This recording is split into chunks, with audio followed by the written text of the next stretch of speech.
A ministra do Planejamento, Simone Tebet, confirmou hoje que vai deixar o ministério para disputar as eleições. Simone disse que conversou com o presidente Lula sobre uma possível candidatura ao Senado. Nós vamos a Brasília falar ao vivo com a repórter Suane Guerreiro, a quem eu peço perdão por ter trocado seu nome. Você tem as informações, Suane? Vamos lá. Exato, Celso. Novamente, boa noite para quem nos acompanha. Então, a ministra Simone Tebet conversou com jornalistas ao sair de um evento em São Paulo. Ela, então, confirmou que vai deixar o governo, especificamente o Ministério do Planejamento, no dia 30 de março. Ela foi questionada se já vai mudar de partido pelos jornalistas e ela disse o seguinte, que chegou a conversar com algumas legendas, entre elas o PSB, da qual faz parte o vice-presidente Geraldo Alckmin, mas que, por enquanto, ela permanece no MDB, sigla da qual a ministra faz parte há décadas. Simone Tebet, então, não sabe ainda para qual cargo ela vai concorrer. Ela disse que já teve uma conversa com o presidente Lula, em que ela avisou sobre a saída, que vai se dedicar às eleições, mas disse que terá uma nova conversa com o presidente nas próximas semanas e que é nessa conversa que será decidido o futuro de Simone Tebet. Então, ainda está em aberto isso. Ela pode concorrer, por exemplo, ao cargo de governadora, ao cargo de senadora, pode ser no estado de São Paulo ou no Mato Grosso do Sul, onde inclusive ela tem o domicílio eleitoral, onde ela nasceu. Então, se ela for concorrer por São Paulo, também terá de fazer essa movimentação, mudar o domicílio eleitoral para concorrer por lá. Então, tudo isso ainda está em aberto. O fato é que ela já confirmou que também está de partida do governo. Vamos ouvir, então, o que ela disse a jornalistas nesta sexta-feira.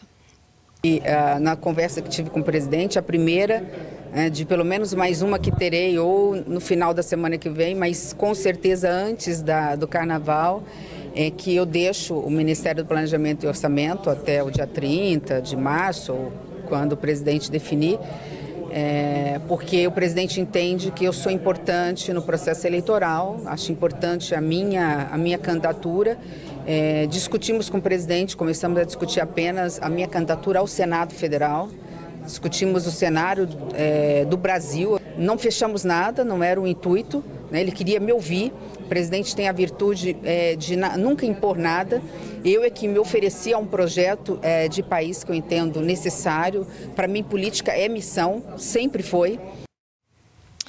Pois é, o presidente Lula, que está comandando esse quebra-cabeça político, conversando com os mais diversos atores, inclusive em relação ao governo de São Paulo, se de repente o vice-presidente Geraldo Alckmin pode também concorrer, ou o ministro Fernando Haddad, que tem uma resistência para concorrer por São Paulo, mas que era um nome também colocado nesse sentido. Então, Lula que está articulando tudo isso, portanto, nas próximas semanas, esse futuro de Tebet deve ser definido, mas ela também foi questionada sobre o orçamento, já que ela é ministra da pasta, e ela disse que esse orçamento, assim como os outros, ele é bastante restritivo, que escolhas são necessárias, e ela também fez críticas à questão das emendas parlamentares, defendeu uma reforma do orçamento do país. Vamos ouvir o que ela disse. Nós falamos de um valor trilionário. Vamos falar do número geral de mais de 6 trilhões do orçamento. 92%, Vilma, são gastos, despesas obrigatórias. Parte das despesas do orçamento que é livre foi confiscado, foi sequestrado por um Congresso Nacional cada vez mais dependente do orçamento brasileiro, com objetivo, muitas vezes, eleitoral, algumas vezes legítimo, não se discute isso, eu não sou contra emenda parlamentar, mas não emenda parlamentar que dê direito a uma única pessoa manusear 60 milhões de reais todos os anos sem nenhum planejamento, sem atender o interesse da sociedade, sem saber se está chegando na ponta o remédio lá, sem saber se aquilo realmente é interesse do governador, que precisa juntar o dinheiro para ajudar a dar a contrapartida para o governo federal fazer casa para as pessoas. E o presidente da Câmara dos Deputados, Hugo Motta, reagiu à fala da ministra Simone Tebet. Disse que é preciso cuidado com palavras que deslegitimam o papel do parlamento. Nas redes sociais, Motta disse que nenhuma instituição que integra o regime democrático sequestra o orçamento, como disse Simone. O Congresso exerce uma prerrogativa constitucional: debater, emendar e decidir sobre a alocação dos recursos públicos. Isso não é desvio, é equilíbrio entre os poderes. Foi equivocada a declaração da ministra Simone Tebet de que o Congresso sequestra parte do orçamento. As emendas parlamentares dão voz aos estados, aos municípios e às prioridades reais da população. Divergências fazem parte da democracia, mas é preciso cuidado com palavras que deslegitimam o papel do parlamento. Está aí, portanto, a posição de Hugo Motta, presidente da Câmara dos Deputados. E antes de chamar os nossos analistas, vamos colocar mais um elemento para análise.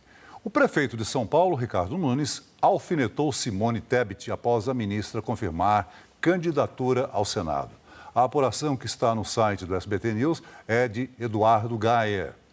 A coluna Ricardo Nunes ressaltou que o MDB deu oportunidade a Tebet e destacou que, em São Paulo, o partido vai apoiar a reeleição do governador Tarcísio de Freitas. Creio que ela não vai sair do MDB, o partido que lhe deu oportunidade, e creio até pelo seu caráter que aqui em São Paulo irá respeitar o nosso compromisso com o governo Tarcísio, afirmou o prefeito. Procurada, a ministra não comentou as declarações dentro do PT. O cenário ideal é ver o ministro da Fazenda, Fernando Haddad, candidato ao governo, e uma dobradinha entre Tebet e a ministra do Meio Ambiente, Marina Silva, ao Senado. Vamos com eles, Ranier e Gayer, já posicionados então para conversar com a gente sobre todo o futuro político de Simone Tebet, a ministra que trouxe hoje, portanto, a confirmação de que vai deixar a pasta para se dedicar às eleições. Gayer, começo com você. Ainda não é certo o destino de Simone Tebet, fato é que ela quer concorrer ao Senado. Mas a gente sabe que existe um impasse grande, porque ela é de um estado, Mato Grosso do Sul, em que não se sabe se conseguirá votos suficientes para alcançar uma cadeira. Agora, São Paulo seria uma opção. O que falta definir? Falta partido político ainda, né?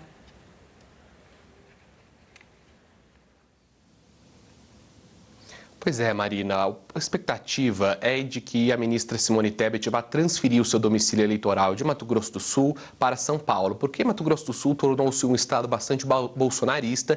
Ela, que já foi senadora pelo estado, foi vice-governadora, prefeita de Três Lagoas, não teria votos o suficiente neste momento, após ter se abraçado com o presidente Lula, vamos dizer assim, para conquistar uma nova cadeira lá no Senado Federal. Então, a expectativa é que ela vá para São Paulo, onde ela teve uma votação expressiva nas eleições de 2022, quando foi candidata à presidência da República e poderia disputar o Senado. Um outro desenho seria ela disputar o próprio governo do estado, se o ministro da Fazenda, Fernando Haddad, de fato recusar definitivamente o convite e a pressão do presidente Lula para que ele seja o candidato em solo paulista. O grande problema, como você colocou, é que Simone Tebet teria de deixar o partido, porque o MDB em São Paulo é bolsonarista e vai apoiar a reeleição de Tarcísio de Freitas. E Simone, claro, quer fazer palanque para o presidente Lula. Inclusive, é muito interessante avaliar essa mudança no perfil de Simone Tebet com o tempo. Simone Tebet sempre foi do MDB, filiada desde 1997,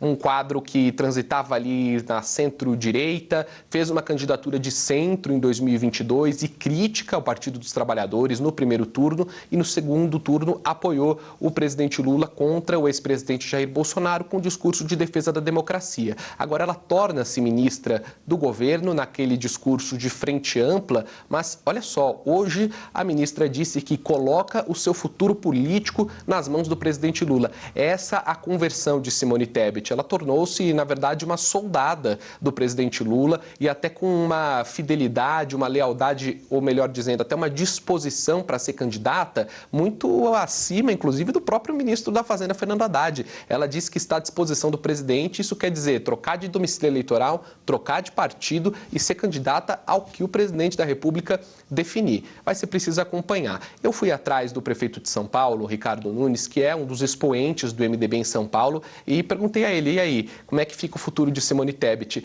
Ele lançou essa frase que o Celso leu, que a ministra deve muito ao MDB, que deu protagonismo e deu oportunidades a ela, e lembrou que em São Paulo o MDB estará com Tarcísio. É uma alfinetada, mas é também uma cobrança velada, uma cobrança de lealdade partidária, no seguinte sentido, olha, você sempre foi do MDB, o MDB te deu legenda para disputar a presidência da República, agora você não pode trocar de lado e vir aqui e tentar mexer com esse palanque que nós estamos construindo para o Tarcísio de Freitas. Em 2024, a Simone Tebet, nas eleições municipais, apoiou o Ricardo Nunes à reeleição, mas disse que não iria subir no palanque dele enquanto estivesse o ex-presidente Bolsonaro. E, na prática, foi o que aconteceu, porque ela não foi aos atos de campanha, porque Ricardo Nunes está abraçado com o bolsonarismo em São Paulo. O vice dele, Melo Araújo, é do PL, ele é um militante já bolsonarista, podemos dizer assim, uma pessoa muito ligada ao bolsonarismo e, portanto, não tem mais esse match entre Simone Tebet e Ricardo Nunes do ponto de vista ideológico. Isso vai ser resolvido agora em 2026. Para onde vai Simone Tebet? A tendência é que ela se filie ao PSB do vice-presidente Geraldo Alckmin. Ela disse que nada está resolvido, que ela conversou com o presidente Lula no Panamá, só que será candidata. Não resolveu o Estado e não resolveu o cargo, mas a tendência é essa, ir para o PSB, ir para São Paulo e ser candidata ao Senado. Falta só resolver a questão do ministro da Fazenda, Fernando Haddad. Daqui a pouco eu comento a fala dela sobre o orçamento, que também é muito relevante. Ranier, o grande desafio do PT é montar um palanque competitivo aqui no estado de São Paulo, que é o principal colégio eleitoral do Brasil, né? O que é visto como crucial para a reeleição do presidente Lula do PT. A presidente nacional do partido, a Gleisi Hoffmann, tem pressionado publicamente aí o Fernando Haddad e agora Simone Tebet a fazer uma dobradinha no estado.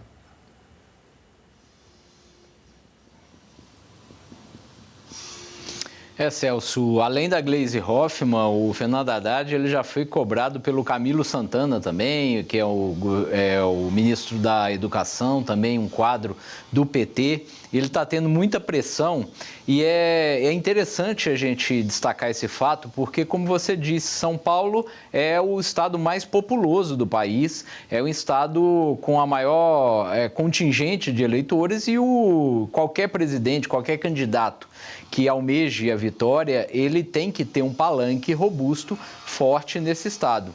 E tanto é que, nos bastidores, o PT até admite a possibilidade de lançar uma candidatura que nem seja para vencer, mas que seja para dar um palanque de sustentação que seja relevante para o objetivo principal do partido, que é reeleger o presidente Lula. Eu dou como exemplo a situação de 2022.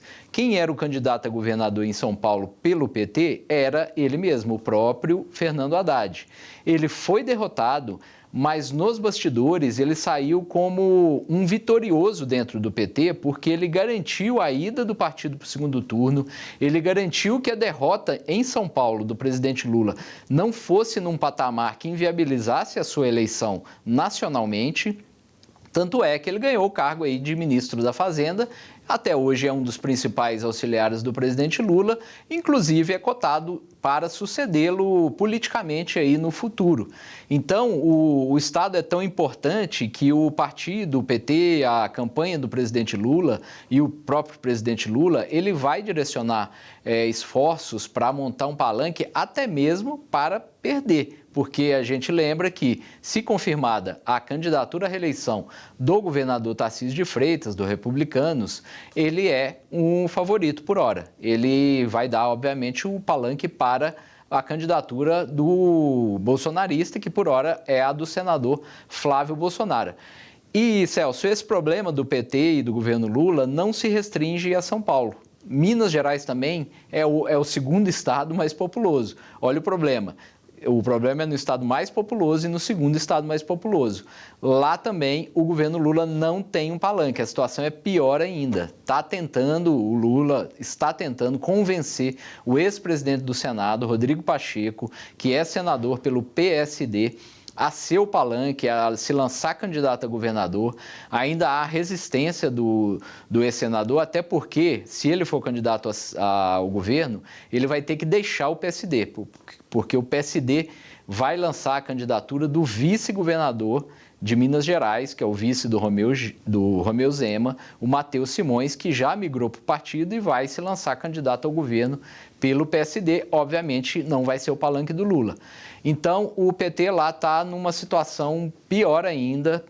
Se o Rodrigo Pacheco não aceitar, eles vão ter que procurar outra saída, talvez uma candidatura petista de um candidato que também não é para ganhar, seria só para ter um palanque mínimo ali, porque Minas Gerais, a gente lembra que é a seguinte situação: desde a redemocratização, pelo menos, todo aquele candidato que ganhou em Minas Gerais também ganhou no país. Parece que é uma coisa meio esotérica e tal, mas não. Minas Gerais, ela tem ali no norte de Minas uma situação de muita similaridade com o Nordeste, tem outras regiões de muita similaridade com São Paulo, com Rio de Janeiro, então é uma espécie de espelho do Brasil. Então, resumidamente, São Paulo e Minas, os dois principais colégios eleitorais, a situação do Lula não é confortável por enquanto. Ele vai ter que ter muita articulação aí para definir esses dois palanques. Antes da gente passar para o próximo elemento dessa nossa conversa, eu só queria passar a bola para o Gayer, porque você disse, Gayer, que queria comentar essa relação da Tebet com o Hugo Mota, né? A declaração da Tebet sobre o Congresso sequestrar o orçamento e a reação também do presidente da Câmara. Então, quero te ouvir sobre isso.